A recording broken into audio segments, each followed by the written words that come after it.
need to make sure things are all working.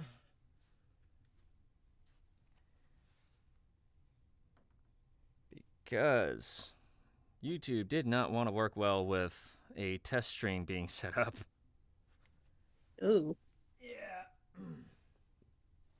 Technical difficulties are fun sometimes. But all I have to do is check this.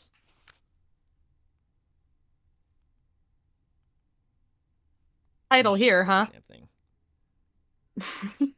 Come on.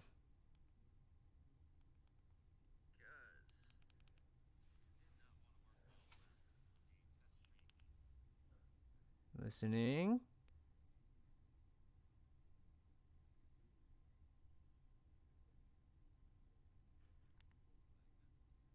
Okay, go ahead and say something real quick. I'm sorry, everybody. I'm terrible at this. Something. Hello. Something. Okay, I guess I asked for that one.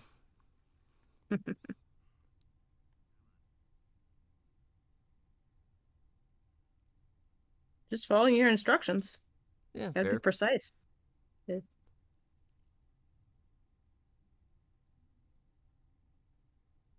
Oh boy. I think I know what's going on. Oh, hold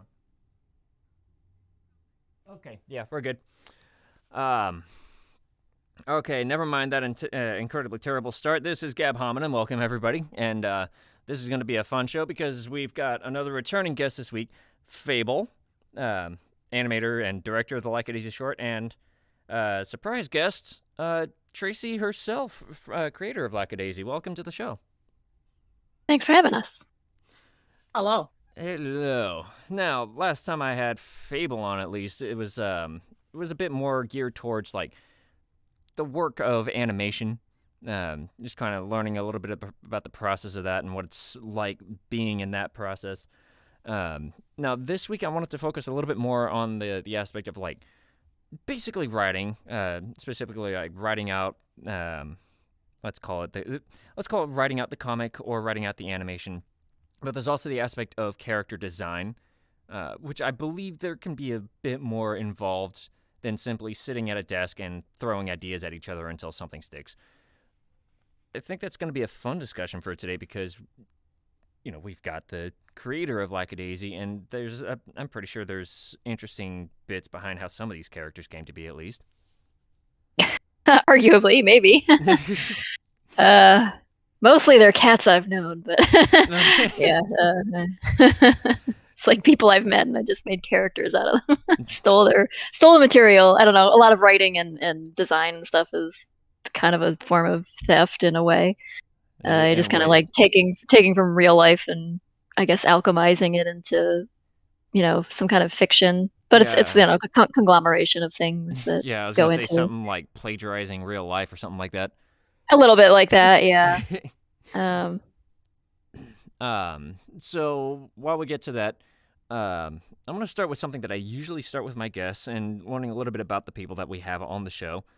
Fable, I don't know how many people might have been around last time you were on the show, but for anybody who might not know much or probably didn't catch the last episode you were with, can we have you give a quick rundown about like where you're from and how you came to be where you're at now?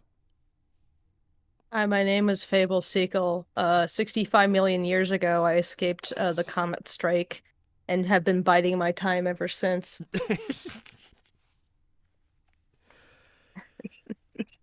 I thought there was going to be an interesting joke there, but it completely escaped my mind. Yeah, no jokes whatsoever. I'm here on Island Nublar. You can hear the screaming behind me. So, but anyway, so my name is Fable Siegel. I'm from New Hampshire. I currently reside in Los Angeles, California. I have done a lot of work for the animation industry. I also I've worked on several comics before, including Black Blood Alliance and my own comic, Ombigog, which you can find at ombigogcomic.com. That's UMBAGOG. And yeah, I've done animation and storyboarding and design work and just so much. while I've been in the animation industry, and Tracy got in touch with me like a handful of years ago and was like, "Hey, I would like to pitch Lackadaisy. Would you be interested in putting together a package?" And I was like, "Is this a scam? Is this a joke? Is this real? Why are you getting in touch with me? I don't understand. Why are you relying on me for this?" Yes, How am it's a scam pitch, one like to the notorious scam pitch from Yeah. Nigeria. Yes. There's no way that Tracy Butler would contact me out of the blue and say, "Do you want to work on Lackadaisy as a cartoon?" That's too much of like my dream job But I did, to though. actually be real.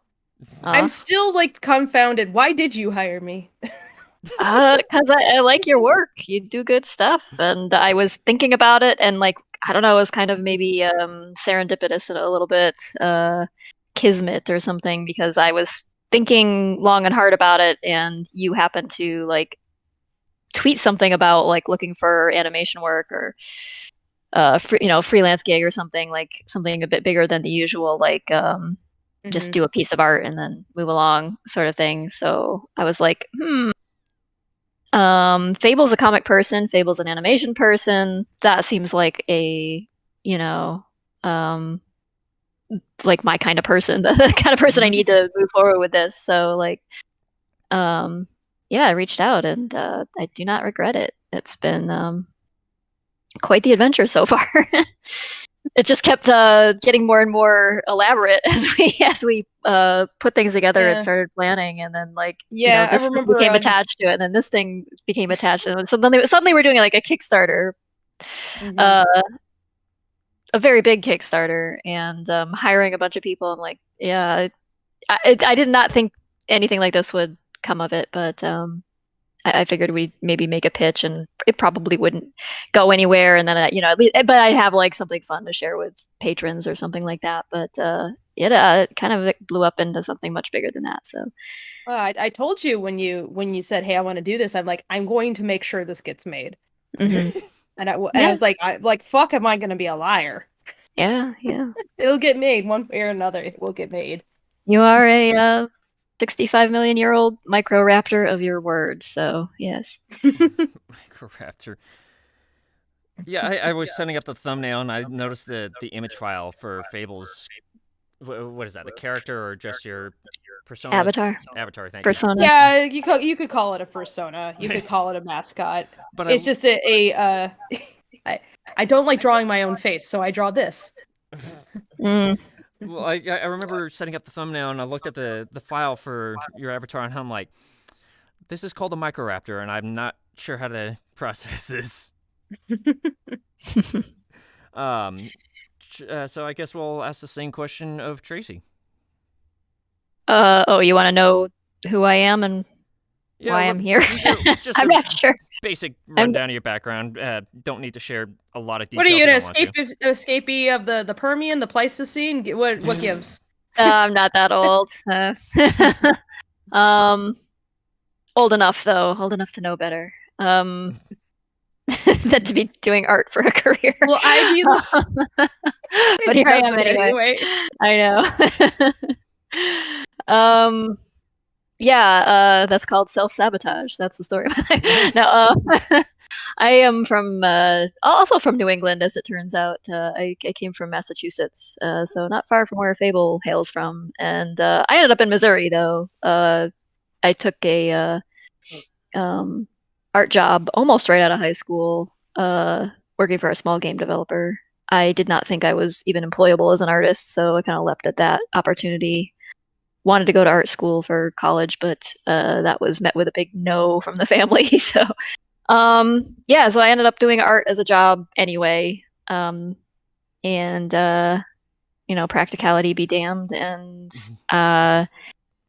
started a comic somewhere along the way, because I transitioned from being like a hands-on artist in the studio to being more of a manager artist, like an art lead. And so I was doing a lot of like interviewing and hiring and putting art Bibles together and delegating tasks, and that was getting frustrating. So I started a project for late night hours for my own creative fulfillment, and that was Lackadaisy. And it kind of took over my brain and my life. And yeah, at a certain point, I left my job to do that thing full time for some reason.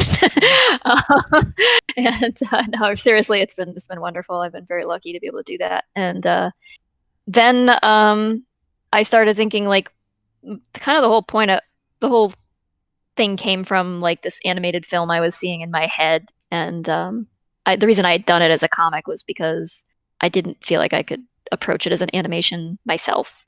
Like a comic is something you can do as a solo artist, but an animated film, and you can do short animations, obviously, as an animator, but it'd be like years upon years upon years of work just to get, maybe 10 or 15 minutes of stuff if I tried to tackle it myself, and the scope of the story was too big for that, I felt. So I went with a comic as like a compromise in a way, although I found comic art to be a very vast dimension of its own, and I have by far not learned all there is to know about it, and I don't regret venturing into that landscape, but still wanted to like do the animation thing somehow. Kind of a lifelong dream, and like I said, it played itself out in my head like an animated film, more or less. So I was just translating that into comic. So the opportunity arose to reach out to Fable. I'd been thinking about it at this particular point in time. I think I needed something to get my mind off of certain political situations that were at hand. Yeah, so the distraction was welcome. And I guess I tend to look to art to run away from reality. And it has been working so far. Yeah, so that's kind of how that happened. Well, Maybe the roundabout way of getting there, but yeah, I mean, given you said you came from a background in video game design / development, and from things that I've been kind of been watching, like what was the YouTube channel Noodle? I've been watching a lot of Noodle's videos lately, and one of the big things he did was the crunch culture around video games, and hearing about that. It was a lot more than I thought it would be in the game industry, which is, yeah, on average, I'd say kind of brutal. Yep. There was lots of that involved. The company I worked for at a point decided not to do crunch anymore. That didn't mean that we didn't kind of do it still. There were deadlines and things, and you just had to meet them, and everybody had to, but yeah, leading up to, I don't know, must have been around the time the economy tanked in 2008 or 2009. Yeah, it was kind of like all right, we're not going to crunch. We're going to like kind of change the paradigm of how things go here. But prior to that, yeah, we'd been doing a hell of a lot of crunch time, and it was pretty miserable. Yeah. Yeah, I'll bet. I've been wanting to talk with people who work in game development as well at some point, because it sounds like it'd be in some ways a fun job, but also like stressful and very challenging. The whole episode can go on about that alone, but it's yeah. But after you got out of game development, you started doing your own thing, and it seems like you've found your like little comfy place. Since you started on this? Comfy place, no. Stressful place, yes. But it's my own thing, and that means a whole lot more to me than working on somebody else's creative vision. And so I'm happy to be in the stressful place.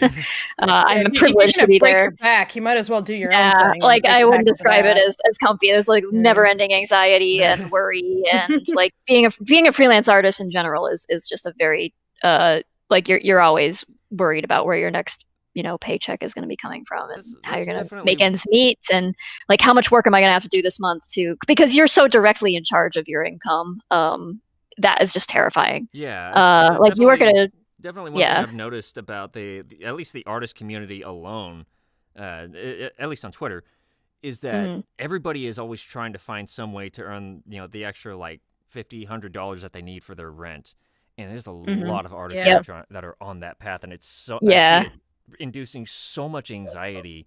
I just kind of feel like, oh man, I feel bad for them. Yeah, Yeah, but I mean, it can even be rough even if you are like jumping between studios. Like in my yep. case, a lot of my jobs would last maybe 4 months at best.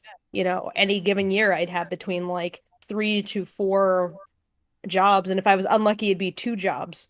Hmm. You know, like I'm just constantly working, like constantly working, but you know, everything like as the demand for media goes up and the amount of time that's given to make that media goes down, and Yeah. budgets just get crunched more and more and more. It means that productions just don't go on that long. And so a lot of the projects that you see, like the people working on these things, might not be employed for even a year before like they have to Oh, go find the next thing. damn. Yeah, it's crazy. So you're constantly hustling, you're constantly looking for work. While you're at a job, you're looking for work, you're applying to things. And you're so busy you don't even have time to work on your own portfolio because you're doing so much work, but the portfolio work that you might want to do might not necessarily reflect, you know, what you are capable of doing because you have to put in the work that you did a different job in your portfolio just to flesh it out. But then, you know, you might not have the clearance to do that kind of thing, so you have to like put all that behind like password protection at best, or you might not be clear to put it in at all. Oh. So, yeah, it can become quite a lot. So, I would do a lot of I would do like a lot of freelance commissions to kind of fill in the gap, the money gap between projects. And yeah, it's stressful. It's like, yay, I'm my own boss, but also, oh God, I have like no security, none. Yeah. Yeah. Yeah. So, I mean, going back to what you said, it may be Mhm. a happy place or a more like a fulfilling place, but there's no comfy place, especially not in this No. capitalist system we Yeah. exist in. Yeah. Well, it's definitely resulted in something that a lot of people are now very much enjoying. Because I don't even know how I can count how many people have enjoyed Oh, Lackadaisy, talked about it, and all that. I Yeah. hope so. It's always been kind of Yeah. a very modestly sized readership, and I don't know if I would call it a fandom exactly, because but a readership that's been very like they have the patience of a saint, and I really appreciate their They've been good sticking. people. Like Yeah, they've been excellent people. And I've been so endeared to them. Like anytime we do streams and like the fans pop in and they chat, like they're really nice. Mm, Like genuinely, it's not a line. It's like, oh, you know, this is like a good group of people because I've seen a lot of online like how different fandoms are, and I've just really appreciated this one in particular.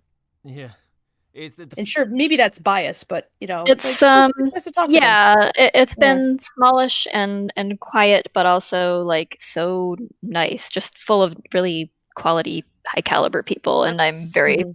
very lucky. And that's not my doing or anything. I really owe a lot of Mhm. that to Newt. Yeah. As yeah, you Shout out probably to Newt. know. definitely. Yeah. I've talked with him before, and he's definitely done a lot of work in creating a community that attracts the very people that it's made of.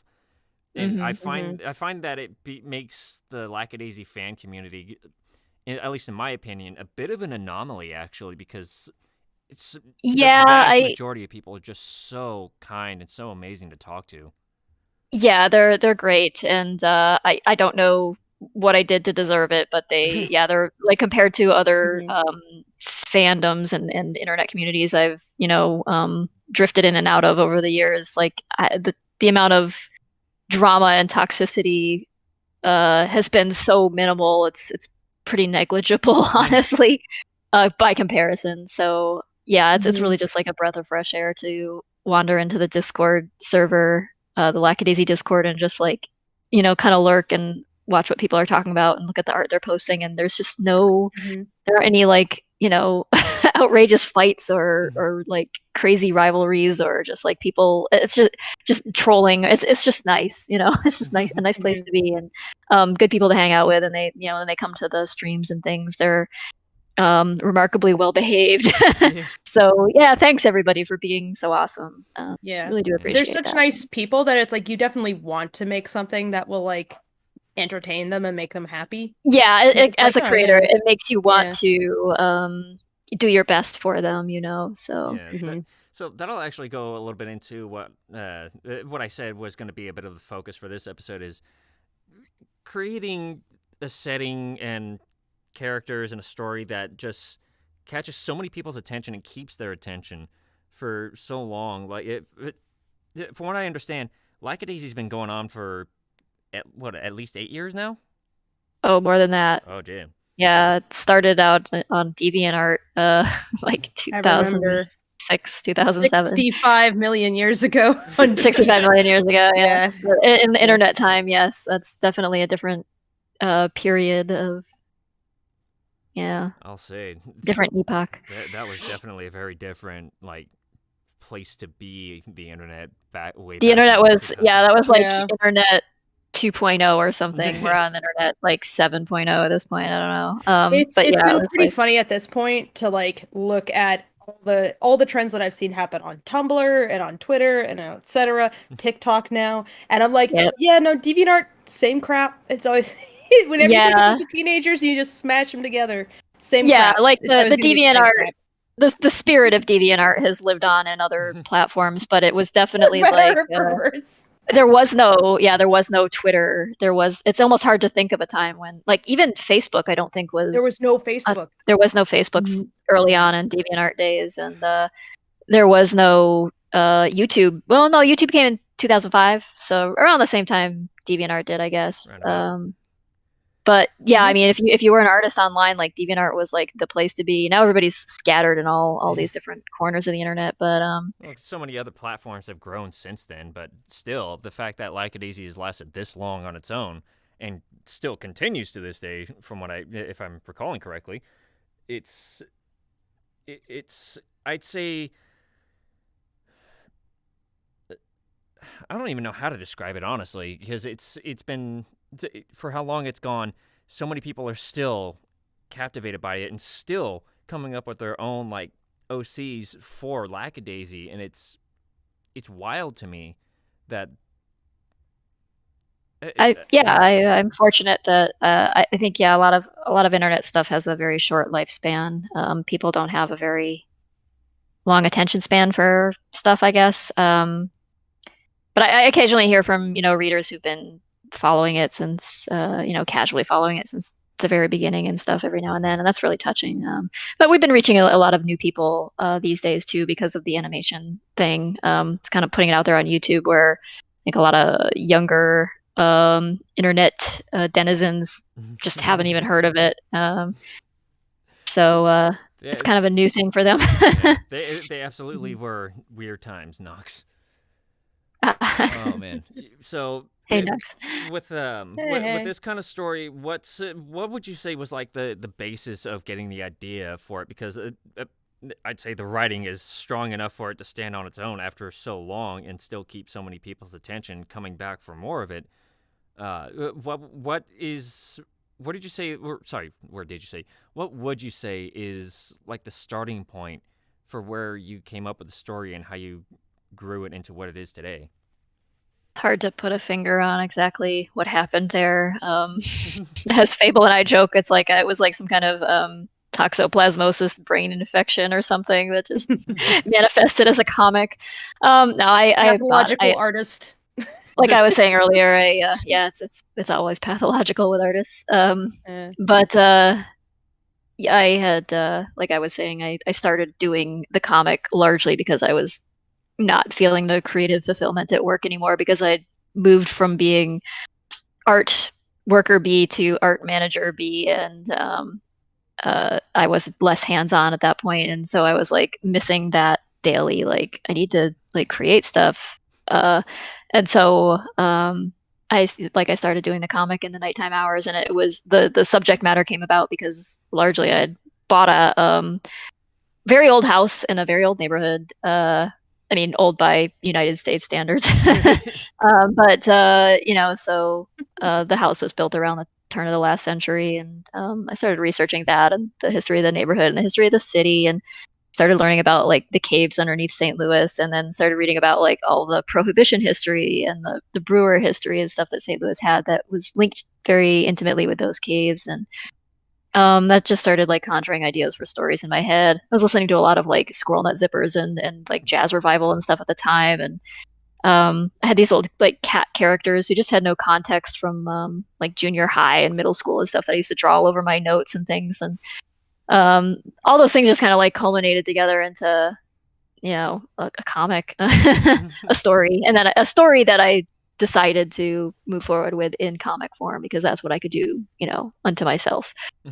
But yeah, that's roughly where it came from. Yeah, and you said you came up with a lot of the characters based on, like, first of all, based on your cats, but also based loosely on other people you had met in your time up to. Oh yeah, I mean, people.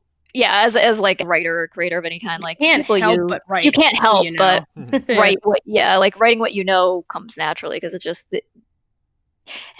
I'm not really like advocating for writing like only what or this sort of like self-insert sort of characters or anything like that, but you just naturally take from what you've experienced and put it into your art, whether you're drawing something or writing something or performing something or whatever. It's coming from somewhere that that's part of your lived experience. So yeah, people and animals and movies you've watched and all the stuff that you experience as a young child with a smooth brain. As your brain becomes convoluted, it's because you're amassing all of this experience and everything, and you got to gain some wrinkles. Exactly, you gotta and then you go like exploring through those wrinkles to find the inspiration to make something. And yeah, because it's a lot of what happens. It's just a walk down horror lane for me instead. Yeah. Just like, what traumatized me? I mean, a lot of what artists do, is processing trauma. I think that's certainly natural as well. But the cat very inventive nightmares. Those cat characters I was mentioning, like they were cats that I anthropomorphized them into cartoon characters for drawing them, during school hours so that I didn't have to pay attention to school, and I'd just draw them all over my notes, and then like they were based on like the cat Rocky I had, the cat Mitzi I had, and that sort of thing. And so they then like translated over into they ended up in the comic as gangsters. Yeah, so. It's definitely one thing I notice in a lot of different stories is ideas for characters and stories come from just random things that you go out and explore. It's one of the things that I was told was I was doing a voice acting like coaching thing with Jun Yoon. And I asked him, like, what kind of helps with coming up with so many different deliveries? And he just straight up says, play video games, which is not an answer you hear from older people nowadays. Play video games, watch movies, watch TV shows, whatever, read books and comic books. There's all kinds of different sources of inspiration that you can get that it just comes up with so many more ideas and inspirations for how you can, as a voice actor, deliver certain lines. But as a writer, come up with so many different stories and characters and things, and it's such a fun process to witness when you get around to seeing how those other things come into being. It's always so fun to watch. So for you, it was a little bit of like exploring the new environment you had just showed up in. Yeah, I'd been living in the area for years before that, in apartments and things. But I don't know. Sometimes you just don't when you live at a place, you don't appreciate what it's all about. You don't really. It's just mundane. It's home. You don't really like go looking in the crevices for the history and things that are there. And I don't know what. I guess like buying the historic home like just jump started some fascination in me to look at that a little closer and understand where I am living right now and try to get a feel for like what is this place and where did it come from. There's something about making an art project that like forces you to examine the details in ways that you hadn't prior. Yeah. Like, when I started my own comic, I was like, where should I set this? And I decided on my home state because A, nothing's written there. B, I figured, well, I could come up with a fantasy world, but it would just be so much easier if I just stole from something. I'll just steal from a real place. And it was just convenient if it was like where home was, because then I knew that I would always be going back there and like re-engaging with it. And let me tell you, like, it was also like the desire to go back home with a purpose in mind, because I didn't want to go back to New Hampshire and just feel miserable. Like all I want to do is leave. I just want to get out of here. Like I wanted to go there and re-engage with it in a different way. Just like some different way. If I could just observe something I hadn't noticed before. Because so much of my time growing up there was just like I was just hiding away from people. I was just in the house constantly. I didn't have a car. I was just trying to isolate myself from everyone because everything sucked and all I wanted to do was leave. And then once I left, I was like, okay, what did I like about that actually? And I just, just trying to like recontextualize some stuff for myself in a way. Right. So sometimes I think write what you know can get condensed down into something that's like a little bit simplistic. Yeah. It's a little less write what you know and more write what genuinely interests you. Right. That you're going to keep engaging with that means something personal to you. Yeah. I think more sincerity. Write what you love is maybe a better thing. I mean, don't write it from a place of ignorance especially if you're trying to, deal with somebody else's culture or something like that, or but yeah, like if you love what you're doing, you're going to keep doing it, and it's going to also show in the work. I mean, if you don't want to produce something that's like academic and dry feeling or something, unless you're writing an academic paper, but if you're trying to write something that engages people and is evocative and speaks to somebody's heart or soul, then you should put your heart and soul into it. And the way you do that is by loving what you're doing. So, yeah. If it's the kind of thing that can sustain you for the years necessary to get it done, I think that's worth it. Yeah. I mean, people often ask me like, why didn't you set the story in like New York or Chicago or something? It's 1920s thing. It's like, that's like the place to be. And I'm like, but I don't live in those places. So I don't understand them quite the same way. I'd just be writing them from what I saw in a movie or something. It's not. It also would just have such a different feel. I mean, part of the joke is how aborted everything was. True. It's a little bit. It's about the pathos of a city that never was. Like it nearly was. It came very close. It was like, at the turn of the last century, St. Louis was a big deal, and they had the big World's Fair here. They had the Olympics here. That was a disaster, but they had, and the. I feel like the St. Louis Olympics. Yeah, it's like, oh, that's the gateway to the West. Like, it's history. The new horizon, American dream, whatever, and then it just fizzled. St. Louis made some city planning errors and lots of other things culminated in like just the way the railroad and river transport became fairly obsolete ways of doing commerce as cars and bring planes back paddle boats, revive St. Louis. Yeah. Yeah. Whereas Mark Twain when we need climate change means that all the sea levels are going to rise anyway. That river's going to get real big. We might as well just stick to that, guys. It's fine. Yeah. But there's a lot of like sad nostalgia wrapped up in the story, and I think it comes from like I'd like to like I don't know, my egotistical self would like to credit myself with like inventing that as like, oh, that's my theme and I'm going to go at it from that angle. Whereas it more just emerged out of the place I'm telling a story about, I think. If you start looking and close enough, you find it there. And so it just makes its way into the story and flavors it in a certain way. And then you kind of like, I don't know, does anybody go into writing something and know exactly what all your themes are going to be, or do you discover them along the way? Like I feel like you tease them out as you work. You don't really. I think in the initial exploratory process, like you definitely are just throwing stuff at the wall, seeing what feels good. But you may go in there with one theme in mind, but come out with a different one. But I think like all of that like literary analysis that I watch a lot of videos about that sort of thing, and I always have to wonder, like, did the author really intend for that, or did they just like discover after the fact that this was what they had written, and because someone else pointed it out to them as like, you wrote this incredible. Sure, I did that on purpose. And then you nod along like, oh yeah, I'm totally a genius who did that.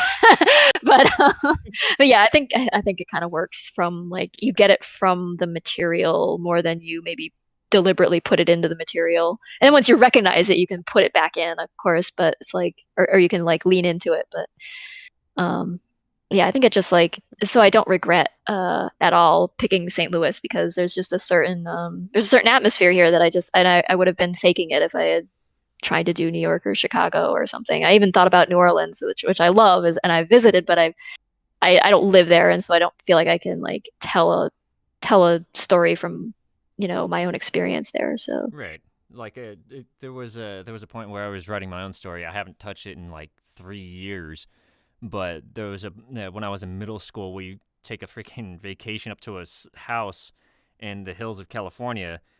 And on the way, we passed by this giant field of freaking rocks. And my imagination, being so overactive in middle school, I start to think, what if there's like I don't know, a cave among the rocks filled with aliens, and there's something that I'm supposed to go and find or something like that in there. And it grows into this whole story that I somehow find myself writing it to take place like across the galaxy. mm.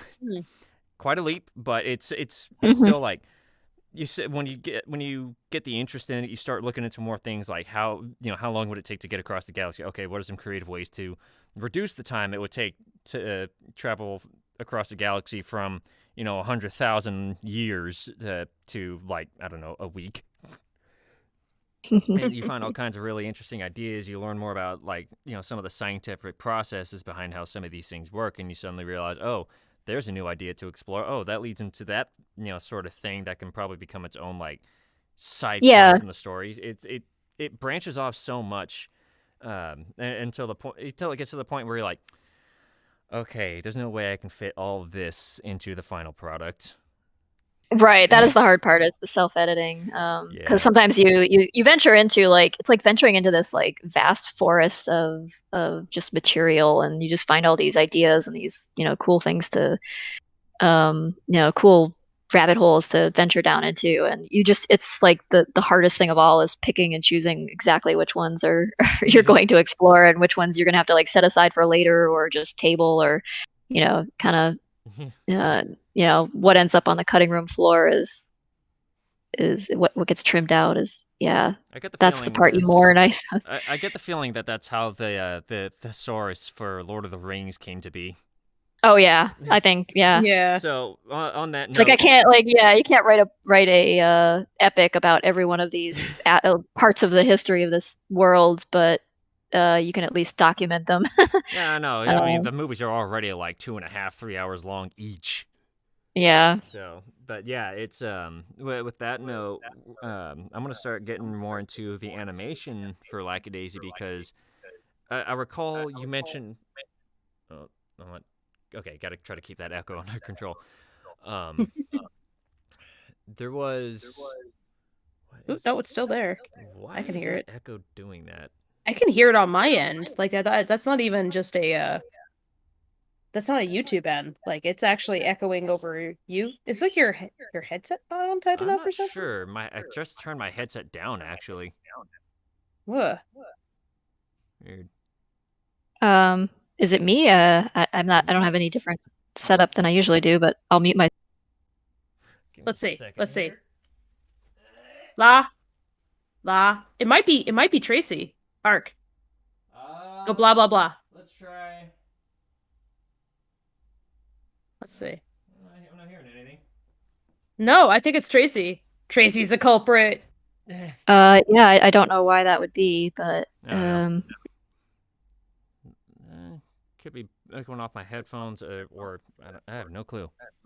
No, it's Tracy that's causing the echo. She's got some audio leak on her side. I don't know. I had that same issue with my other headset that I usually use for gaming and all that, but I don't know. It's weird. It tends to leak into Discord through that headset, but with this setup, that shouldn't be the case, because microphone and headphones are not the same device. Well, that's what I was saying, was that Tracy's the source of the leak, not you. You fixed it. She has a gaming headset also, so.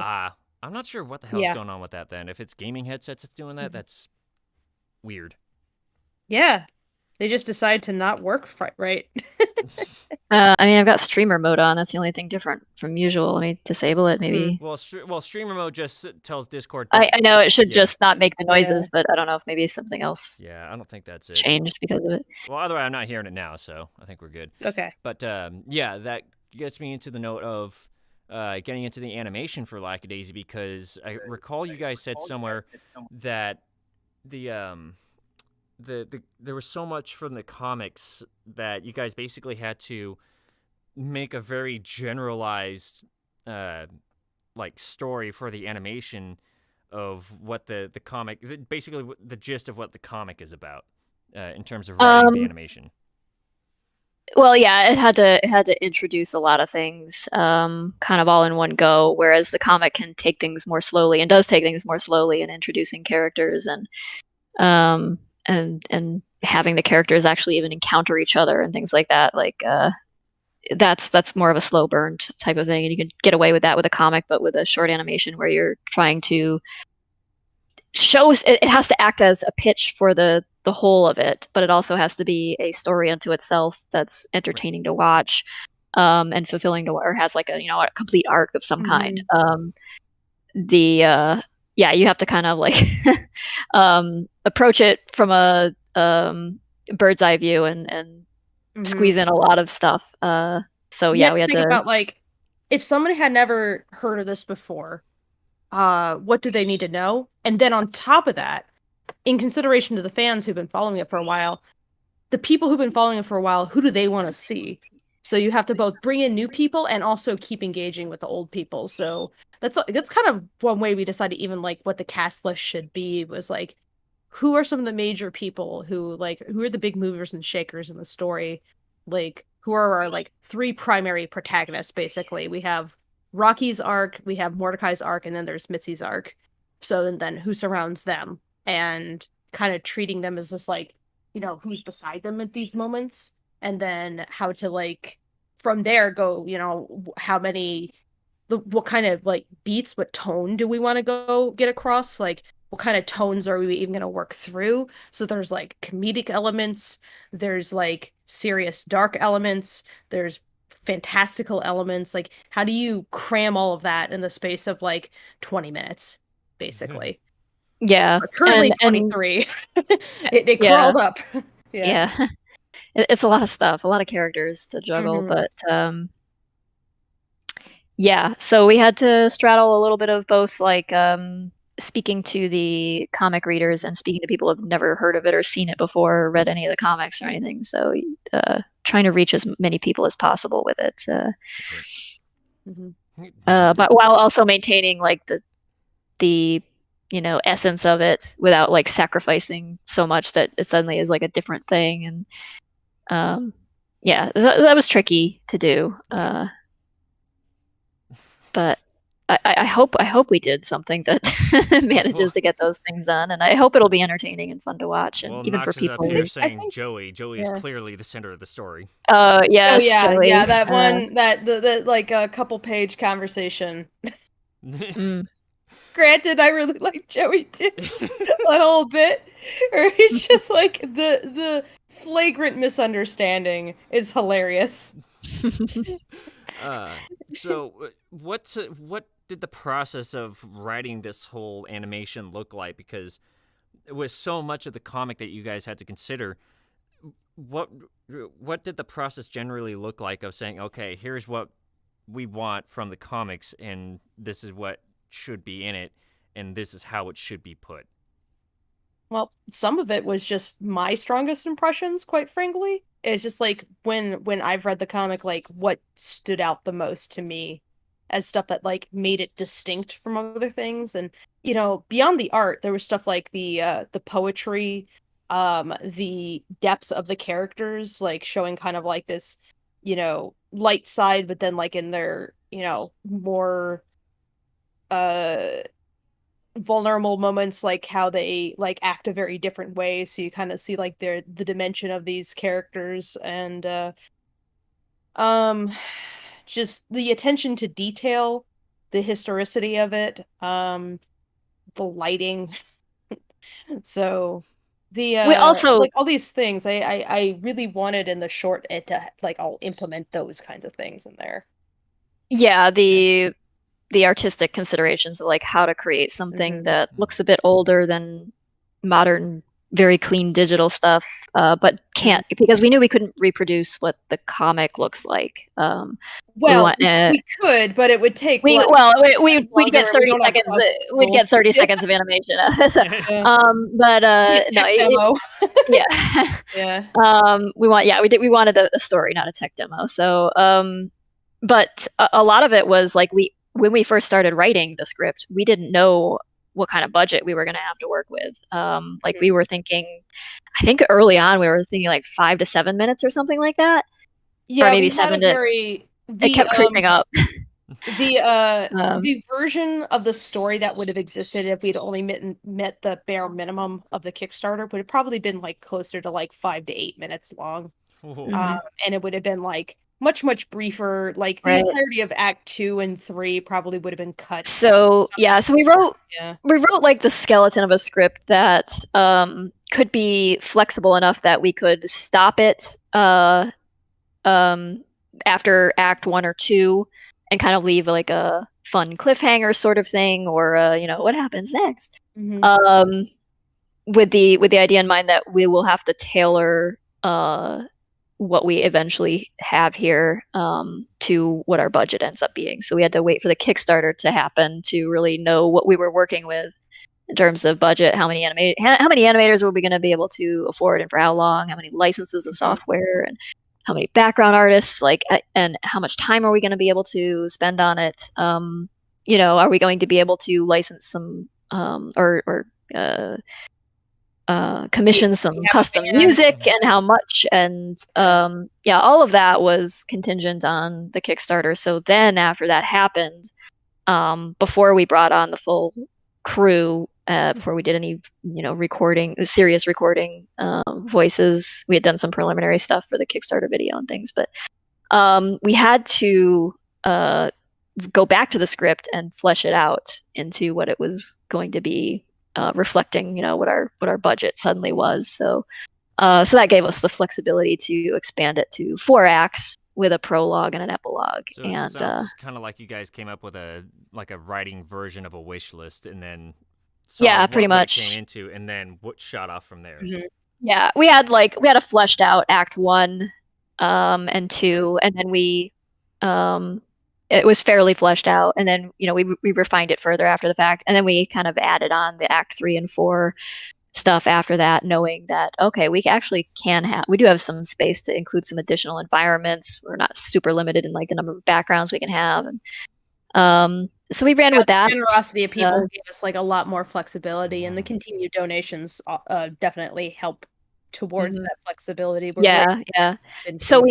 So we started out thinking, well, we're just gonna introduce like the original, or like the core conflict, which would be Marigold and Lackadaisy, and so representing those would be Rocky, Freckle, and Ivy encountering Mordecai and the Savoy siblings, and so that's where we began, and then we wanted to, of course, introduce the other characters and have something happening in the speakeasy as well. And so that's where we expanded to once we had the Kickstarter in the bag. And so that was roughly the process there. The thought process on like a very general level. Okay. So up until that point, how long would you guys say it took to write that first draft before the Kickstarter? How long overall would you say it took to get all of that set? And then after the fact, in total, how long did it take to write out what is now the animation? A little hard to say because we were doing so many other things at the same time, like looking for the voice actors and doing of course, we're like drawing little storyboards and like preliminary stuff, and just like trying to map out what we were going to be able to do from multiple different angles. The script before we started recording and probably off to the board artist was pretty firm at that point, with just some open-ended sections for like riffing for the VAs if they like were able to improv in a section. True, but it is like I mean, right up until we did the voice recording, and then even after that, we did multiple like sit down meetings where we went over the storyboards with a fine-tooth comb and just edited and tried to make sure the timing on everything was right. All the story beats were being felt at the right moments, and if you have something that's supposed to be humorous, you have to time that correctly, and if you have awkward dialogue, you have to like trim that out or rearrange it so that it sounds like something like a voice actor can, like a line of voice actor can deliver convincingly. And like I mean, there was just so much to edit and fix and everything. So it's like writing the script as a Word document and then having enough to get started with was one thing, and then like refining it along the way up until we couldn't touch it anymore. Like at a certain point, you can't, like once the animation handouts are happening, it's like you can't change the script now. It's like no, Tracy, we can't change this. No. It's like no, they already animated it. It's Tracy wants to keep editing everything and overworking it until it. There was a recent discussion I had with Tracy that was like literally this week where Tracy was like, well, I guess it would make more sense if he had one hand on the gun instead of both hands. I was like, no, Tracy, we can't change that. It's been animated. The cleanup artist is already done. Just be mad. And it's like, I agree with you, but we're just gonna have to sit there and stew. Yeah, no, there was like one scene we had to adjust the timing on with Mitzi's expression. Anytime, and that was like a huge ordeal. Oh my god, you should never do that. But I kind of pushed it on that one because like I kind of forced it because it just wasn't reading properly. But you really can't like that. But Fable put their foot down like this is the only time we're doing this. We're not doing this again. Because it added like another couple seconds to a scene, and that like threw everything off. So it's a lot of animation is so tightly about pre-production and making sure that the pre-production is solid as a rock before you hand off anything. Yeah, it kind of works the opposite way. Like live action film does, where you film a whole lot more than you're actually going to use, and then you kind of the movie happens in the editing phase, right? Like it comes together there. But in animation, it all has to be there and pre-planned before you begin doing any of the begin actually making the footage. So it's and we still had a lot more fluidity than even some productions I've been on where and that might have a lot to do with the fact that because this is a passion project and we have a certain amount of flexibility in how we're going to approach the pipeline, we were able to organize a pipeline that made sense for the way we worked, where we would work on an act, basically would really nail down an act before moving on to the next act. And throughout the entire editing process of just putting together animatic, after we got the voice lines and everything, we would go back and we'd do revisions and then show it to the crew and do revisions and then show it to the crew and then do revisions, and then it would sit there and agonize over something that was supposed to take 6 weeks would end up taking 18 weeks. And but it was all for the better though, because no part of this entire short has not been noodled to death. We're pretty both me and Tracy are kind of inevitably we want to keep. Tracy, could you mute for a second? That echo. It's I can hear myself talk and I fucking hate. Okay, you know what it is? I just turned streamer mode back on, and did the echo just start happening again? Yeah, it's something about streamer mode. Yeah. All right, I'm disabling it again. Okay. All right. Is that better? Yeah. Wait. Da da da da da da. Blah blah blah blah blah. Yeah, no, it's not there anymore. What the heck? Weird. Oh. It might be a little bit there, but it's softer. Bizarre. You wouldn't happen to have the stream on speaker or anything, would you? No, not at all. It's the YouTube video's muted. I'm just doing my usual thing with my headset. It's just Razer is just quirky. It's just quirky. I don't know if it's Razer this time. This has never happened with this headset before, so I don't know. Huh. Weird. Anyway, back on topic. So what I was talking about, refining. Yes, there's no part of this short which hasn't had a lot of revisions. Just a ton. It's been a lot of me and Tracy both are the kind of artists who just can't put stuff down. When I've worked on my comic and Tracy on her comic, basically up until the page is posted, your still revision was finally locked down about, what was it? Winter or spring of this. Yeah, that was yeah late winter. I think we maybe March or so. We were no late winter was the epilogue. Right. March was the prologue because we went and we had like recorded Yeah. a new violin and we had Mike do more pickup and everything. Mike plays Rocky for anybody who's new to this. Well, yeah, but yeah. Oh yeah, we wanted to make sure the introduction to the film. We're taking a bit of a risk with that, and we were concerned that it might. The very big concern with that is, of course, that you want the first impression to convince people to stay there for the rest of the film. And if it scared people off, obviously that was going to be a real problem. So it's almost like you want to do the beginning last. So that so all the knowledge that we had accrued could be dumped on like the beginning, basically. Yeah. So it's like, it's not that I think that any of the other acts are weak. That's definitely not true. But they're an easier sell though than some of what we have in the beginning there, which is a little more artsy. And so we wanted to make sure we knew what we were doing, and so we revisited the prologue, having mulled it over quite a bit, how our approach was going to be. Like we did, you can't see a preview of what it is if you've ever seen our Kickstarter video. However, we've changed it quite a bit, so it won't be quite like that. We've made it what I think is something more fun, but some shots more are engaging. different. The music is a bit different. The delivery is even a bit different, because like what you heard and watched in the Kickstarter was all what we could cobble together as quickly as possible prior to the Kickstarter to sell the idea. And it wasn't that like we came at that with like, I don't know, we just slapped something together. It was by no means slapped together. But like our familiarity with exactly how to assemble it and like refine things and the back and forth, and even just Mike warming up into the voice, it really made a lot of difference to like go back and touch it again.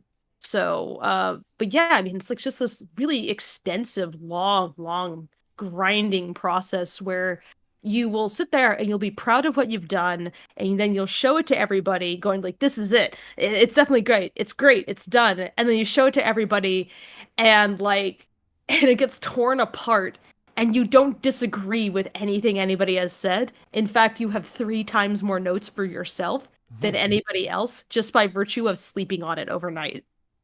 And it's such like an ego bust every single time. You're a hot balloon, and you're real puffed up and proud of yourself, and then you show it to everybody, and now you're really nervous, and they just poke you full of needles. Yeah, but scary. It actually got easier each time, though. Yeah.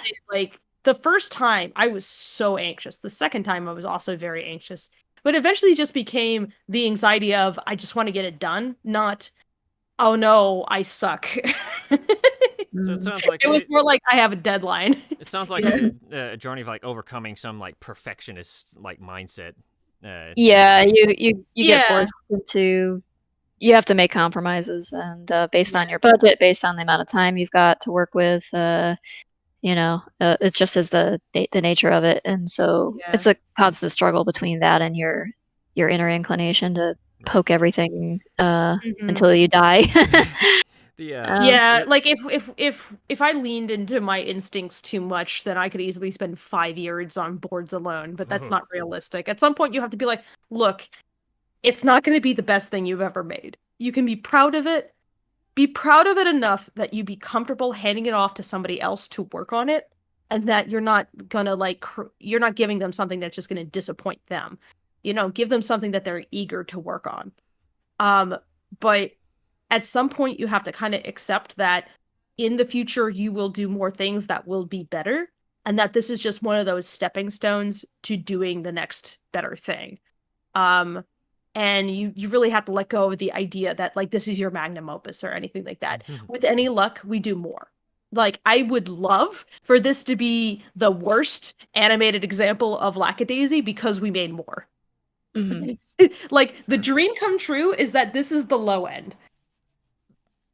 Like, I would love, I I both have such anxiety for and love thinking about like where this project could go if I was allowed to do more, if we were allowed to actually take it to series. I think about like, oh, I'd do this to improve the pipeline. I'm gonna do this to like, make the character sheets better, and like this to like make production smoother and easier for everybody. I just think about improving the pipeline and thinking about like what kind of people like like how would I approach like writing it, and like how I'd approach like future marketing and just all this stuff. And it's fun to think about, but it's also like you got to get the thing done. And so in the interest of doing anything else in the future, you really have to like focus on getting the thing done. And sometimes getting the thing done means just going like, okay, I have no more ideas for how to improve this, which means it's done. That was often like our that's it. That's all we can. Okay, I guess that's finished now. Because like the point at which I was most excited about the animatics was not when it was finished. That was like a couple versions before it was finished. The point at which I was like, I don't have any more ideas. Do you have any ideas, Tracy? And Tracy be like, nope, I can't think of anything else. And I was like, all right, I guess I'll do handout. that it was at that point where you're just like, that's it, sleeping on it didn't like give me a new thought on how to like scooch this one cut like 3 frames to the left or the right. Oh my god, there's so much of that just sitting there and just moving something like a few jots to the left or the right and seeing if the delivery like worked better if I like moved up this here or moved up this here or exchanged this bout of screaming with this bout of screaming. Yeah.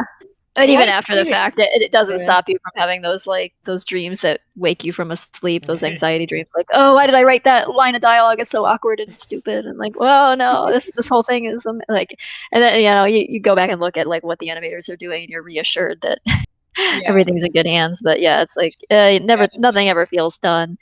That's one of my reassurances for feeling like not having quite those anxiety dreams is because it's been run through so many hands and like they're excited about it and they're still like engaged with the shots or they're engaged with the line and like they're interested and keep coming back, that they love the characters that much. That says to me that we did something right. Even if there might be a better way to do it, this way is still good. So yeah, I hope so. I hope so. That's one thing I think might be quite a comfort, I would imagine, to both of you, is that with Fable coming from a large background in like studio work for animation and Tracy coming from a background in video game development, the both of you were basically, I'm assuming here, tied by deadlines on a lot of different things. Whereas this project, we had to get it done when it was due. Yeah, whereas this project seems very open-ended in terms of when it's due. Like you guys, I wouldn't say that. No, I am constantly. We're gonna run out of money at some point, so we gotta finish it before that. Where does it... Have you ever like felt guilty about receiving your paycheck? That's me every month. That's me. No, we have deadlines. It's just that the pandemic really put a huge monkey wrench in everything. Right. And I mean, the other thing was also that originally the intention of the short was to be about 15 to 18 minutes, but after all the noodling that we did, it climbed up to 23, and it's because there was no like, oh yeah, we'll just add like 5 minutes to this one act, or we'll add like 30 seconds to this one scene. It was that there was always like, oh, this needs like another couple beats of oxygen, this one scene, and so we would add like a little bit more time onto this shot or a little bit more time onto that shot, because it just like, so there was an 18-minute version of the short. It was just too fast. It was just way too fast. So as a result of needing to give it more air, because we wanted it to have it, we wanted the feel to be like a little bit different than your typical cartoon, where it like really sunk into the scenes and like you could really get a feel of the impact of the characters in these shots. It's not just like da da da da da da da da. I mean, like Act 2 is kind of like that, but it's a car chase, so it kind of has to be. But it ended up like creating like minutes of extra material basically that wasn't intended, and that ended up making the time crawl up. And then on top of that, pandemic just talk to anybody working on anything. The pandemic just huge monkey wrench in literally everybody's plans.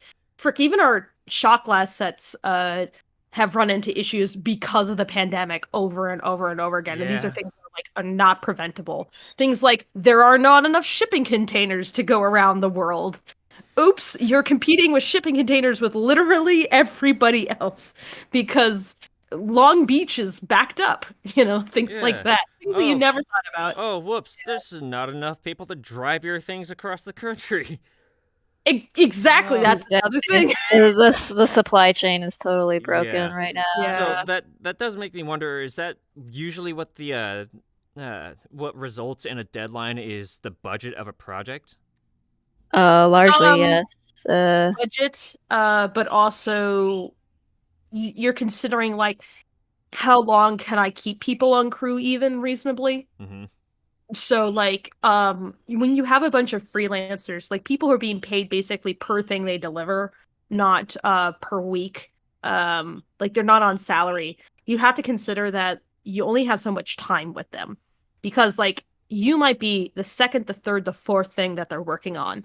You might just be the thing they work on Saturdays. Ooh. Because that's just how life is. And I know that because I've lived that experience. And I tried to set up the project in a way where there was enough flexibility that somebody who was working that way would not like they wouldn't be forced to be like, okay, like this, like I can't possibly get my shots done unless like I just devote my full time to this completely because like I tried to make our rate as good as possible, but despite what you saw on the Kickstarter numbers, that's actually a really tight budget for something the length that we're doing.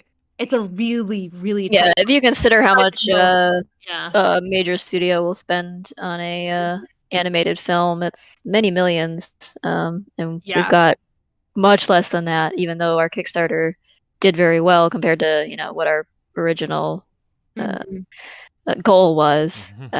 So we have to, it's a bootstrap sort of deal. A lot of how this project has functioned is by way of wearing many hats. Like I don't even know how many jobs I have acquired on this project. It's like director does not describe actually everything I do. It just does not. It's the easiest word for what I do, but to sit here and list to you like everything that I've done on this project, it would take about 15 minutes to describe every possible title I could have. So I'm wearing at least 5 hats at any given time. And that's just so that I can make sure that the crew gets more money. But it's still really bootstrap, and it's still depending on where each person lives, might be just payment for a portfolio piece for them, or it could be something that lets them like survive for the month. But it's not full-time work. So I have to make sure the time budget takes that into account. Right. And if I'm not mistaken, a lot of animators will also take on like 2-3 separate jobs at one time. Yeah. Like animation just doesn't tend to pay real good. So a lot of people will like take several different gigs at once in order to make it work. And they become like remarkably efficient at what they're doing. But yeah, it's a difficult job. It's very, very tough. And, I ask a lot of people, so I try to give them the time they need, but I also at the same time have to consider that eventually this needs to get done. And if you've been working on a shot for a year, then I have to think about like, okay, I got to take this shot from you and I have to hand it off to somebody else if you actually haven't worked on it yet, because I have to get it done. Because in production, like studio productions don't go, okay, we're going to write and then we're going to board and then we're going to record and then we're going to animate. And then we're going to clean up. And then we're going to... It's not A, B, C, D, E, F, G. It's A and B and C are all happening simultaneously. A just gets started first, and then B and C get started after each other, but they're all happening at the same time. And, like, you want to get A done as quickly as possible so you have more time to do, like, B and C at the same time, introducing D and E. And then... So it's like... It's a lot. It's like you're creating like this stacked time frame in which you have to do everything. And as the director, like you actually have to like consider even like your own bandwidth for handling anything. So like compositing could not get started until relatively recently because there was no bandwidth to deal with compositing while I was still working on animatics if I was still editing, because that requires so much in my brain space that it's like that has to get done before I can focus on this other thing. But that means that the time budget is very dependent in some ways upon like what I can even focus on. Ooh. Yeah. And so I view myself as like a choke point all the time. And that's one of the things I want to improve about our pipeline is like how to reduce the fact that I can be a choke point. But we don't have the budget for that. In fact, like Tracy argues with me sometimes. It's like, no, you can't do all this work. And I'm like, but I gotta, so that it gets, and she's like, no, let's just get another person. That's one of the things. Yeah, I've had to insist on outsourcing many things. Yeah, Fable wanted to do all the editing for the comic dubs initially. It's like, no, you can't. That's one of you can't do that things- and the film. I'm sorry. Yeah, that's one of the things I recall was brought up in, when Noodle was going on about the crunch culture thing, especially in video games. Is he interviewed Martin O'Donnell, the guy what's the term, the composer for the Halo music, and he was saying that he's there's a point where the people who are in charge of the project basically have to look at somebody and say, no, we're not going to allow you to do more work. You need to go and get your rest, because somebody has just been putting in that much time on a project. And with animation, there is an emoji that I gave the crew that is called "Go to Sleep Fable," and it's just my own disappointed face. Yeah. Oh my god. And they'll just spam it at me if they see me in the voice channel for like way past reasonable o'clock. And they'll probably spam pings at you as well. They started doing it to Tracy. Oh god. Yeah, I'm guessing a lot of like how much time can be put into the animation depends on how much writing has been done, or at least as a major factor in it. How much time can you repeat that? Sorry, I might probably is it that the amount of time that can be spent on the project overall is more or less dependent on how much writing has been done for the project? No. The writing's been done for a while. Like that's really not it, No, the writing it's budget more than anything. Budget and the amount of time you can manage to keep people around for, and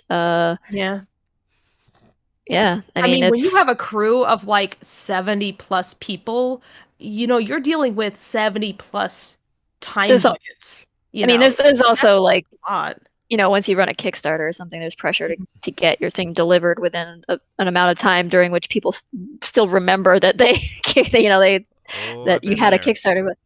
But so you don't want to, there's definitely been things that come out many years later, but we want to do it in a timely fashion as much as we can manage, while also making a quality thing. But it's budget. Like the amount of writing, you're just gonna have to trim that to whatever your budget is. If you've written a whole ton, that's great, but you're gonna have to reel it in. If gotten like 100,000 or 200,000 more, we probably could have gotten it done faster. Because then I would have been able to hire people to take on roles that I have to do myself. Yeah, we would have been able to hire more production assistants and things like that to handle some things. And so we would have been able to pay people even more, which means they can dedicate even more higher time rates, so that we could keep people more focused on this and not having to do 3 or 4 different freelance gigs at once, which most artists are doing these days. Sounds kind of like the entire script is more or less, as I brought up earlier. It sounds like the script is a bit of a wish list for the entry project, depending on how much the budget is. In a way. No. Kind of. I mean, it's maybe when we're first starting out before you get the money. We didn't know what we were going to be able to do early on, like I said. So we had we wanted to be able to introduce a lot of the other characters, a lot of that weren't involved in the initial, like I said, Rocky, Freckle, Ivy, right. Mordecai, Seraphine, and Nico were where we started, and we didn't know if we'd get to a budget where we could introduce the whole other crew of characters over at the Speakeasy, but we did. But I wouldn't say it was a wish list of. That's not how we approached writing it. It was it's like the wish list aspect was just the initial rough draft, maybe. Right. But like, also there's considerations for like what makes a story that's well told, and like you can't just if you had unlimited funds, you wouldn't want to make something that just rambled on and on, meandered on and on. Yeah. You've got to tell like a story that has like a complete arc and is fulfilling and is told in a fashion that's like going to hold people's attention, and people have a limited attention span. Right, you're not like, you don't want it to go on forever because people can only yeah, pay attention there's a lot. There's like the art of writing to consider, and your budget to consider, and that's really like what's the best thing you can tell in in the ideal amount of time. And I suppose like we could have potentially cut out half of the script and taken the budget and done something that was 8 minutes long and then gotten it done like a quarter of the time. But to be frank, I don't think that would have looked really good.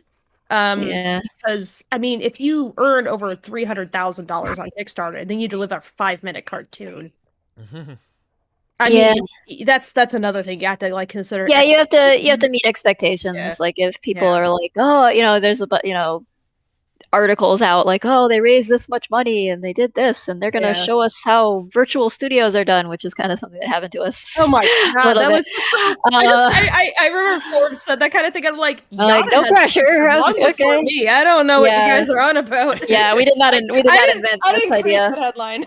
No. But the pressure's on a bit to, you don't want to overpromise and underperform as well. So there's that. But yeah, it's more about like you don't just like write and then just like make something around like, I don't know, the amount of words you've written. If you have the budget for it, you've got to like make something that's I don't know. I'm saying that while at the same time realizing that like that's kind of the tack that a lot of these like movies take these days, where they're like 2.5 to 3 hours long, and they just seem to not ever have. They don't have like a very well structured like act, like Act 1, Act 2, Act 3 sort of thing going on. They seem to meander a lot. There's like a lot of filler material in between. But I don't know, modern movies is weird. But in general, I think writing as an art form, you are going to have an ideal time frame in which your idea should probably be communicated within, and not just whatever based on the money, or something like that. So a lot there's definitely a lot that gets considered when it comes to writing, it sounds like, before and after the fact. Oh yeah. Yeah, definitely. I guess we'll get into the last probably the last question for this thing is when it comes to writing like a script, or even like just the general, like I guess the script is the final thing you want to write before you start the whole thing, but like how much of that probably don't get started making the cartoon before you have a script.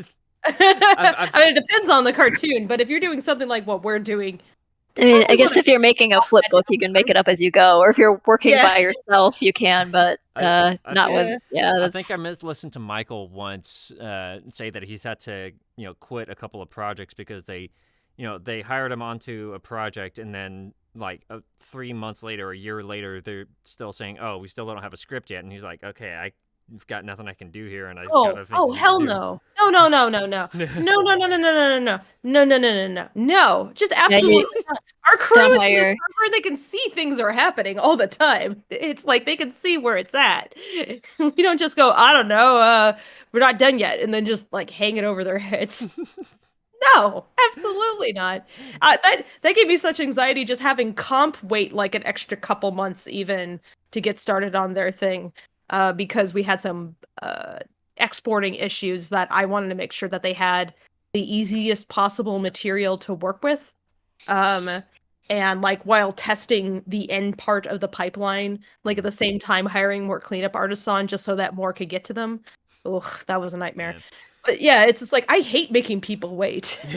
I've been in this business for long enough to know that hurry up and wait is like the term that is just, that's what you live by, but that doesn't mean you enjoy it. Right. Yeah. What I wanted to the question I wanted to get to was, is it at what point do you know that the script is final and ready to go into animation?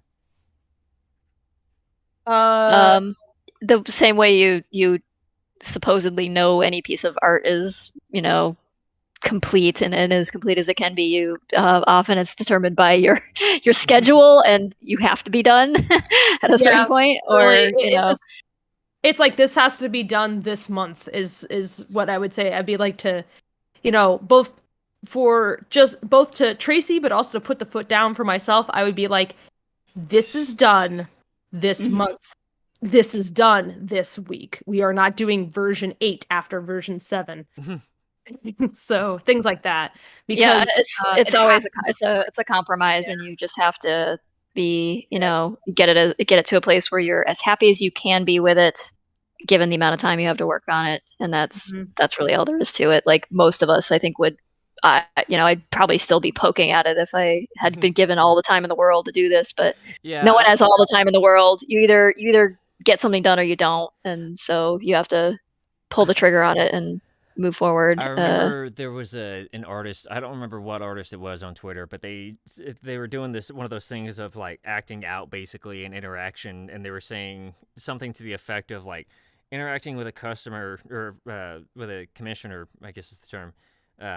When do you want this done by? And the response is, "Oh, take your time. I'm not in any rush for it." And the response is just like, "No, please, I need a general timeline, or else Yeah. I'm just gonna let it sit and wait until I'm ready to go for it, which may be, I don't know, 3 months from now." Yeah, I've had that problem. I've had that problem. I've even had crew members ask me like, "What's the deadline for this?" And I've told them, "Look, what you can get me this week. I want to see what you can do this week, and then we can figure out what the deadline is from there." Like I have a amount of seconds per person that I expect from people, sure, but I also know that there has to be a certain amount of flexibility because, like, people will move, family members get sick, they Hmm. get sick, things happen. Some people just have, a mental breakdown and they just need like a week or several weeks to themselves just to be able to get back to anything because like nothing's going right. And it's not because of you, but you definitely don't want to exacerbate it. Right. So the deadline you have to consider a certain amount of flexibility, but yeah, you do have to give people like, you know, expectations of be here, check in, tell me where it's going so that I can work with you to figure out like what you can handle. Um so like I have twice a week meetings with my animators and my cleanup people to give them at least I have two a week just so that they can choose one or the other or they can come to both to check in with me, to see how they're doing, to see what more work they need, to let them know that there is a time where they can definitely access me for questions. I mean, I'm always in the server, I'm always in my voice channel, I'm always able to answer questions. But for a lot of people, like, unless you specifically invite them to do something and give them, like, this is this hour on this day, like, it can be difficult for them to just pop in whenever because a lot of artists are just kind of shy and they don't necessarily want to assert that they need help. And I've had to tell people over and over again, my job is to help you. This is literally my job is to sit here in the server and assist you, and you still have to convince people that that's true. And I mean, part of that is just like the expectations of culture. Part of that is like sometimes other productions, but like I really wanted to make sure that people knew they could come to me.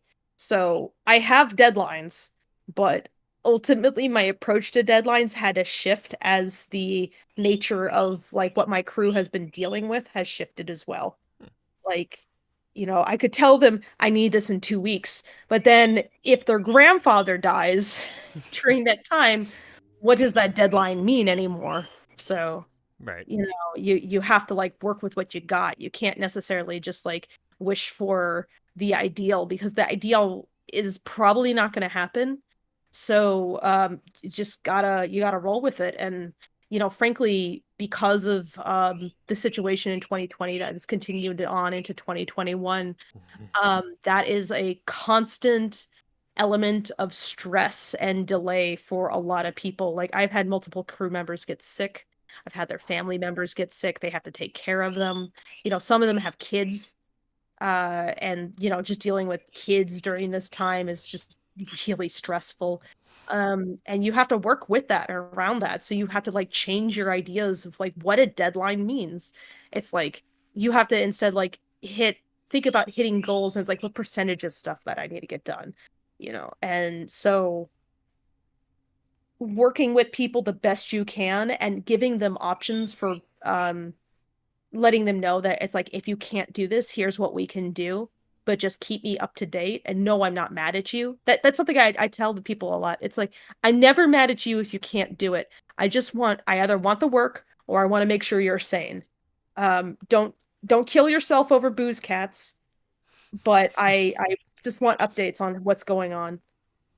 Because communication is key with this. This is whenever you have like a huge number of people, just really at more than one person. And so communication is needed. You need to like always be open to talking about like what everybody needs. Right. And you can't always match your ideal, but you can try to make yourself available at least. So I'm just always trying to do my damnedest to let people know that I want to work with them. Not contrary to them, but I just want to work with them. I want to see what they can give me, the best that they can give me, or the most, at least the sanest they can give me. And I'm always really impressed with the above and beyond that people present me with. Like, never expected people to go quite so hard as they have, but damn, have they. And I'm always just trying to like match what they're giving me. I'm trying to like be that good and like get it to the level where they'll be satisfied too, and helping them reach that. And I don't know if I'm always doing it, but I just that's in general what I shoot for. And yeah, I was hoping that down the line that I can make it even better. But I got to work with what I got. So yeah, I got deadlines, but I also want people to give me the best they can with the time that they even can give me. So it's like, how much time do you have for me? Then I'll give you what works in that time frame. Yeah, because time is like the one thing that you can't really like trade or get back or anything like that. Time is very difficult to work with. No, there's no, oh, I bought more time. I mean, I guess you kind of could with like money, but ultimately, like I said, we want to get this done. We don't want this to stretch out to 3 years. Right. It's like we're not shooting for that. It's like, I need to get this finished. We have to do other things eventually. But the finding out what time people have and then working with that as a deadline, that I think I've had more success with that. So definitely can only skill. Like, yeah, if they can only give me a couple of shots, then I have a couple more shots than I would have had if I hadn't had them on the team. As far as I'm concerned. So, what you can give me is what I am happy with. I just wanted to get to a good place. Right. So, yeah. Okay. So I guess we'll go into the closing bit at this point, which I usually go with the same question for all my guests is there any advice that you guys would give to anybody that's kind of maybe following the same path, whether it's animation, directing, writing, whatever the case, or if it's just something about life in general? It starts smaller. Like, we could get away with this partially because of a few circumstances that don't exist for everybody. Like, the amount that we made on the Kickstarter, the fact that Lackadaisy has existed well before this project. But if you're starting fresh and you're new to everything and you haven't done this kind of thing before, start really humbly. Like, try like 20 to 30 seconds.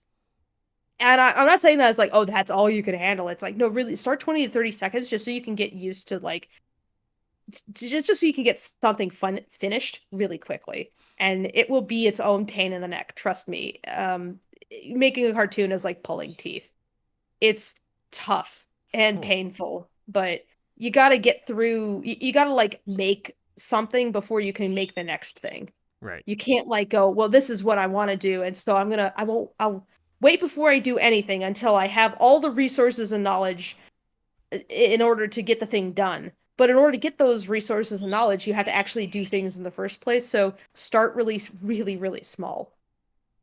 Because those humble beginnings can add up to a lot, but you got to start humble first. Right.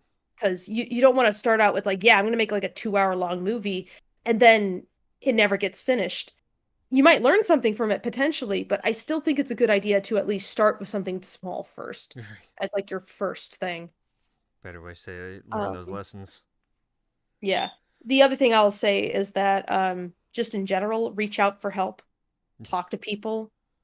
Like you can get like a really interesting source of perspectives at least if you just reach out to people and talk to them and find your peers and The find way to out learn what they're things, the doing. way to find opportunities.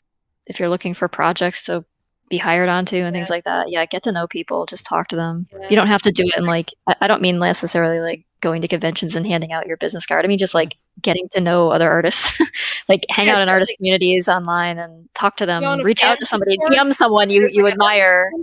like, Yeah, hey, I like your work. yeah, What yeah, what software do you use? Just talk to yeah. people. It's like the superpower of our species. Take advantage of it. Yeah. Yeah, because as far as the conclusion I've come to is that humans are a much more social creature than we seem to think. And it's one of those Mhm. things that we're like driving ourselves mad over that we're not talking with people, but nowadays, but we kind of need to because it's like one of those Mhm. things it's a function that's hardwired into our biology basically. Yeah, yeah. 2020, like just being stuck in quarantine, that was rough. Like being on this project kept me sane because I could like talk to people every day. Right. Like maybe I was stuck in my house, but guaranteed I was having long conversations with Tracy every day. Not to besmirch my roommate Ash or my partner Clint who live with me. Like I love chatting with them, but it's like I still had to like talk to more than two people every day. Yeah. The same two people all the time.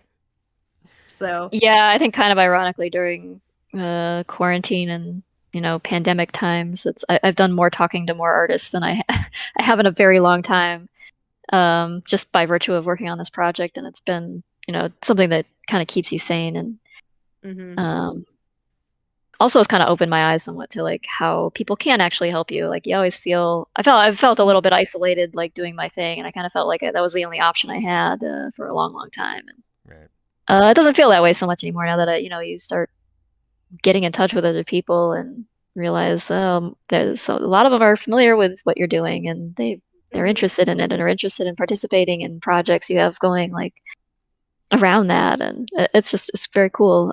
You'll just learn a lot from other people too, and Mhm. you can bounce ideas off of other people. Usually the thing will turn out better in the end than if you're just going it alone. I think a lot of us have that introverted uh personality type, um Yeah, and like while we're not like the most social butterflies here. And we still yeah, are like, but it's like you need to talk to people and you got to exercise that skill. And the more you exercise that skill, the better it will the it will more good go. things you'll find out Yeah. there for yeah. It's worth it. It's absolutely worth it. And if you're like, blah, I'm too awkward to even get started, it's like, no, no. I've seen some painfully awkward people transition into just like really chatty socialites who just like enjoy being around people. Like it's like I Mhm. don't wherever you're starting, you could just be like obsessed with one thing and one thing only. That's how you talk about everything. But it turns out that you know what that still will open doors because there's more than one person like you, and like then you'll get to talk to them, and then you'll get to talk to people tangential to them, and then you'll start building up skills for how to communicate with other people who have other interests. And so even if you're like a very socially isolated person, there's still room to grow. In fact, Right. there's nothing but room to grow in that case. All the time. As like you can only improve. I used to be the Yeah. type of person that would always just like, yeah, fuck Mhm. people. I don't want to ever be around people. I want to live on my own out in the countryside. And nowadays, I'm just like, since I started doing the VA thing, I've been wanting to go out and talk with more people. It's kind of how this show came to be. Yeah. Yeah. So, Yeah. It's like you imagine yourself like interviewing people on a podcast confidently and just having casual conversations yeah, it's like it's before? one of those things I Yeah. listen to myself all the time, and I realize, oh wow, I keep doing that thing between every like 5 words, and I got to work on that. So Mhm. yeah, it's definitely something that grows the skill and it helps you do that, and doesn't even Yeah. need to be in a podcast. You just join a Discord call somewhere.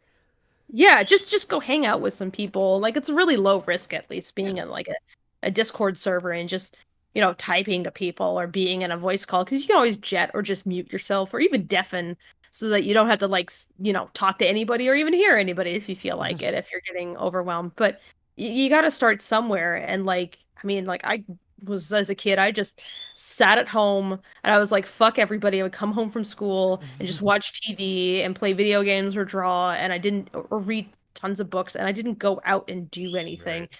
But as an adult, I've gone out and I've definitely been much more engaged with people. I found out like what I like about people and seeking that out. And part of what's brought me there is writing. Like writing and art has brought me to a place where like I like being around people, because people are what stimulate that. It's like I will make art for myself, sure, just for my pure enjoyment, but I really enjoy sharing it, and I really, really like, getting people excited about what I make. Yeah. So I'm kind of lately leads into an interest in people, Yeah, and look where you're at now. You're working on an entire animated film with, Yeah, how the something. fuck did that happen? Trace, explain. Never, I don't know. It's like I tried to explain it earlier, but I can't really. It just that's what happens when you reach out to people. Like sometimes you'll What find happened yourself is that making a movie. I have an idea and you didn't tell me stop. No, Yeah, that was your first. we didn't mutually discourage each other, and so now look what Yeah. we've done. Yeah. Oh no, Yeah, it's gotten out of I control. don't discourage you. I just go, well, how could we get that done? And let's figure that out. And it's like we could do moonshots all day if we felt like it. Like, God, one of the things I've just had to learn is like my own limitations in terms of energy level. Just be like, sometimes you got to focus on what you're currently doing. But, I still have like a cajillion and two ideas despite all that. And this project has occupied me enough, at least, that I'm never like pining for more. Right. Never pining for more. That used to be my life. I was always like, I wish I was doing this. I always wish I was doing that. And now I'm more like, I wish I could go to bed. Yeah. Oh, I know that way too well nowadays. Oh my Yeah. God. All right. Well, this was definitely a very fun conversation to have, and I actually very much appreciate you two taking the time to join the show today and having a discussion about all this. Yeah, Like, thanks for inviting us on. Yeah. That was a Good lot talk. of fun, a lot to learn. Well, I was gonna say this time around, but I can't say that without having egg all over my face and saying, "Oh, I didn't learn anything last time Fable was here." Did you? What did you learn? You know what? Let me go back and watch it again because my memory is trash. Oh my God! All right. What did I even say? I'm sure I put my foot in my mouth at least 15 times. It's still nothing like the Jello conversation, though. Probably. Oh God. Oh God. There are some memories right there. Nah, I definitely. I will say one thing I did learn. Michael is not as wild as I had been led to believe up to that point. That's definitely one thing I did learn then. He both isn't and very much is. Michael has the capacity to be a collected professional, but if allowed, if he gets a notion, well, yeah. So. Yeah, and then. But he's fun to work with. And Brad has a scary deep voice, and then Katie is just so much fun to talk with. Oh yes. Yeah. Yes. But otherwise, yeah, it was definitely learning a lot about how the animation process works last time, and that was actually a trip to to talk about and learn about. So. Yeah. What was that? Was that conversation like? It was a little less than a year ago now, was it? A little bit. Yeah. I can't remember anymore. Yes. Anybody wants to like find out like what the heck are we talking about? Like look at our king's his archive and go find the last time my name showed up or Lackadaisy showed up. I'm still in the process of trying to figure out how to move all the videos from my old channel onto this one, because this is Gab Hominem still only just got its own YouTube channel. Oh, you can download it off of your YouTube and then just re-upload it. Yeah, I gotta figure out how to do that. I'm hoping I could try to keep the live chats in there. There's websites. Yeah. I gotta figure it out. Anyway, so yeah, thank you both for taking the time on the show today, and I very much appreciate it. And thank you to everybody that tuned in.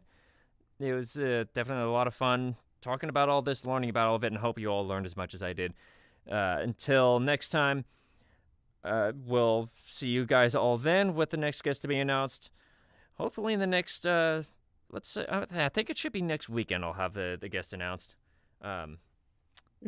not unrelated to Lackadaisy. I'll say that much. Oh, I'll let you two know after we're done here. But until then, everybody have a good night. You have a good weekend.